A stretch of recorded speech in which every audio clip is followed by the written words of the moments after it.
She was detained for 24 hours and forced to fly back home.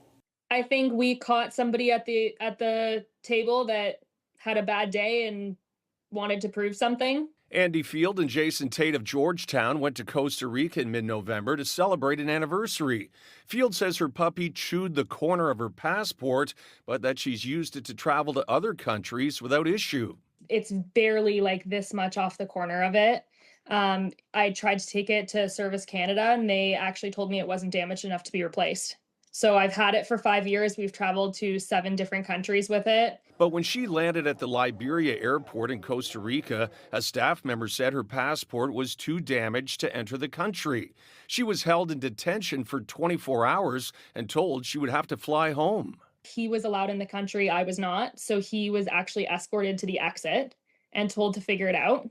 And I was taken into a detention cell. Tate says they tried to stay positive, but the situation escalated quickly. They brick walled us every single time we tried to talk to them or communicate with them. He ended up staying in a nearby hotel. The couple bought return tickets to Toronto, but then were not allowed to board the plane. They had to buy 2 more tickets the next day. They processed me like a criminal. Like they took all of my information, they asked for my saliva. Rips, tears, water damage, those are all typical things that technically you're not supposed to have. I mean, you might get lucky and someone might not question you, but the problem is you might get unlucky and someone will. Travel expert Lauren Christie says it's better to be safe than sorry and always replace a damaged passport. And don't check it the day of. Check it a couple of weeks ahead of time so you have a chance to rectify the situation if you need to.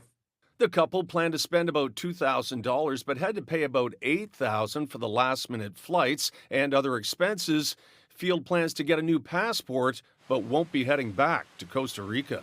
I feel like I've been stripped of like all of my security and confidence to travel, and now I have zero confidence in traveling anywhere. So many people forget that when you are traveling to another country, you are a guest, you are a visitor in the country. You don't have rights to enter that country unless they say, yes, you are welcomed in. I do think a lot of Canadians, we've become very comfortable because, yeah, we have a very strong passport that does not require a visa in most countries in the world. The fact that this traveler said, oh, somebody's just having a bad day, shows the level of entitlement that people feel these days, that they think they can access your country, they can travel wherever they want to go. And if somebody decides to follow the rules, now they're the problem and not you. Let me tell you something. All of us know that you cannot travel on a damaged passport.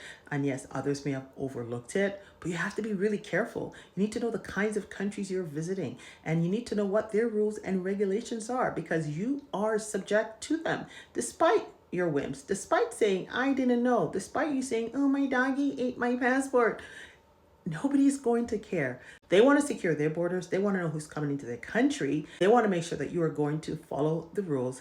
And a lot of that means following rules and how you enter into their country. Sorry this happened to you, but you should have had that issue fixed.